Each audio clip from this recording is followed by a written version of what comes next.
The Tale of Mr. Jeremy Fisher by Beatrix Potter. This is going to be a little tricky because it's a very small book, and I'm going to try and show you the picture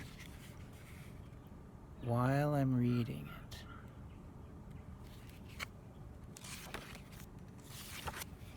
So,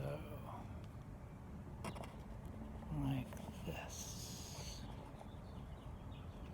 Once upon a time, there was a frog called Mr. Jeremy Fisher. He lived in a little damp house amongst the buttercups at the edge of a pond.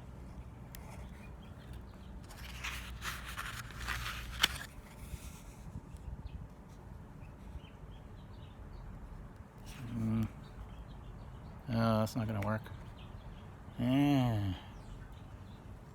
Okay. I can't switch swap. That's not going to work. Okay, I'm going to go back to showing it. I'll read it and then show it up close. The water was all slippy-sloppy in the larder and in the back passage. But Mr. Jeremy liked getting his feet wet. Nobody ever scolded him, and he never caught a cold.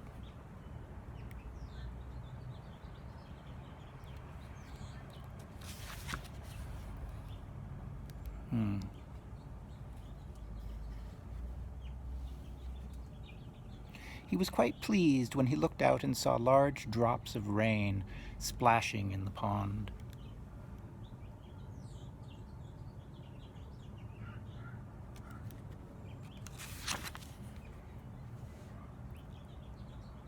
"I will get some worms and go fishing and catch a dish of minnows for my dinner," said Mr. Jeremy Fisher. "If I catch more than 5 fish, I will invite my friends, Mr. Alderman Ptolemy Tortoise and Sir Isaac Newton." The alderman, however, eats salad.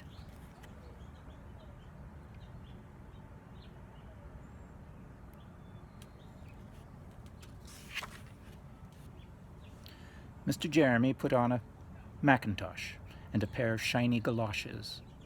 He took his rod and basket and set off with enormous hops to the place where he kept his boat.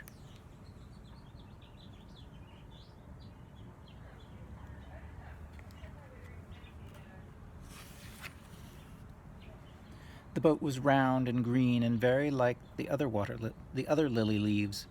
It was tied to a water plant in the middle of the pond.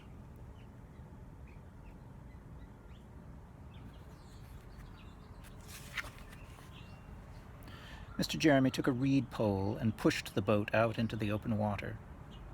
"I know a good place for minnows," said Mr. Jeremy Fisher.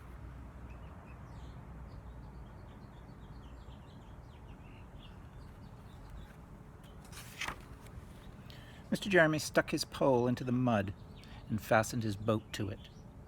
Then he settled himself cross-legged and arranged his fishing tackle. He had the dearest little red float. His rod was a tough stalk of grass, his line was a fine long white horsehair, and he tied a little wriggling worm at the end.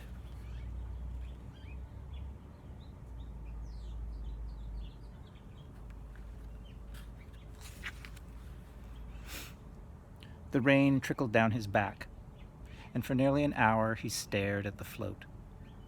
"This is getting tiresome. I think I should like some lunch," said Mr. Jeremy Fisher.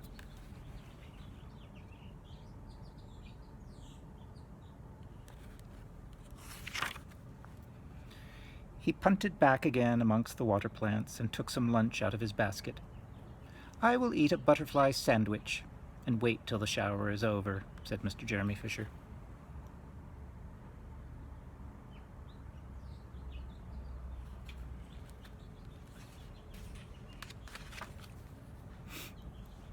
A great big water beetle came up underneath the lily leaf and tweaked the toe of one of his galoshes. Mr. Jeremy crossed his legs up shorter, out of reach, and went on eating his sandwich.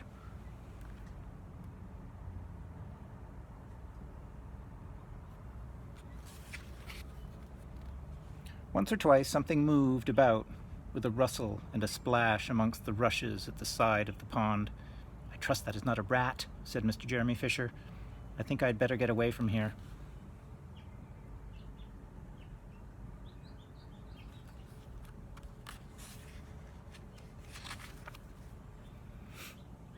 Mr. Jeremy shoved the boat out again a little way and dropped in the bait. There was a bite almost directly. The float gave a tremendous bobbit. "A minnow! A minnow! I have him by the nose!" cried Mr. Jeremy Fisher, jerking up his rod.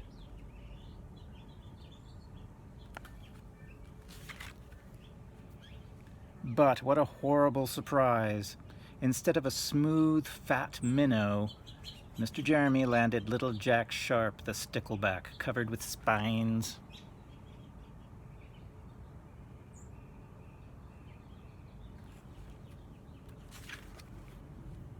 The stickleback floundered about the boat, pricking and snapping until he was quite out of breath. Then he jumped back into the water.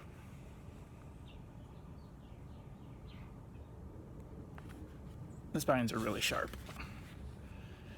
And a shoal of other little fishes put their heads out and laughed at Mr. Jeremy Fisher.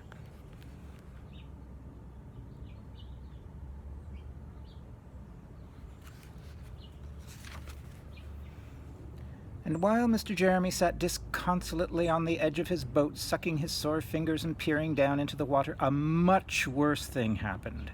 A really frightful thing it would have been if Mr. Jeremy had not been wearing a mackintosh.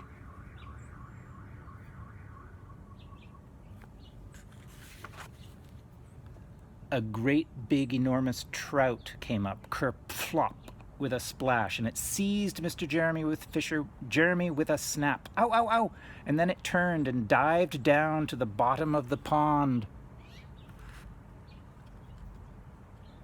See his little legs sticking out?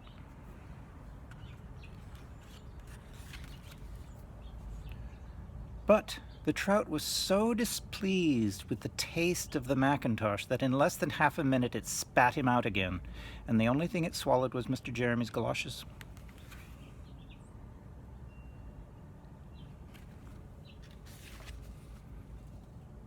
Mr. Jeremy bounded up to the surface of the water like a cork and the bubbles out of a soda water bottle, and he swam with all his might to the edge of the pond.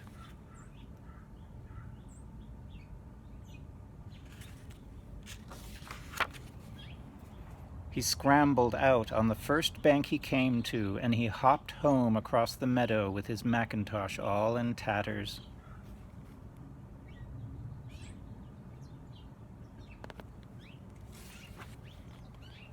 "What a mercy that was not a pike," said Mr. Jeremy Fisher. "I have lost my rod and basket. But it does not much matter, for I am sure I should never have dared to go fishing again."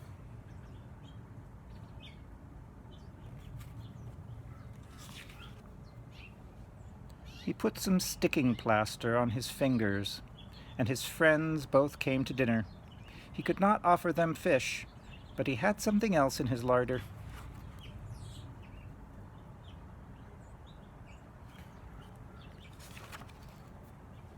Sir Isaac Newton wore his black and gold waistcoat. Fancy. And Mr. Alderman Ptolemy Tortoise brought a salad with him in a string bag.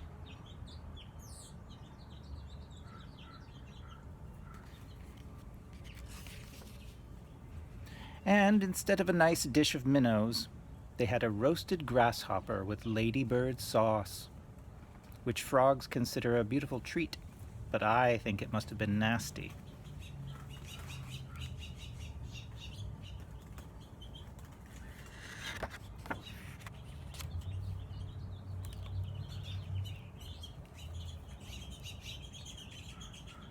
The tale of Mr. Jeremy Fisher.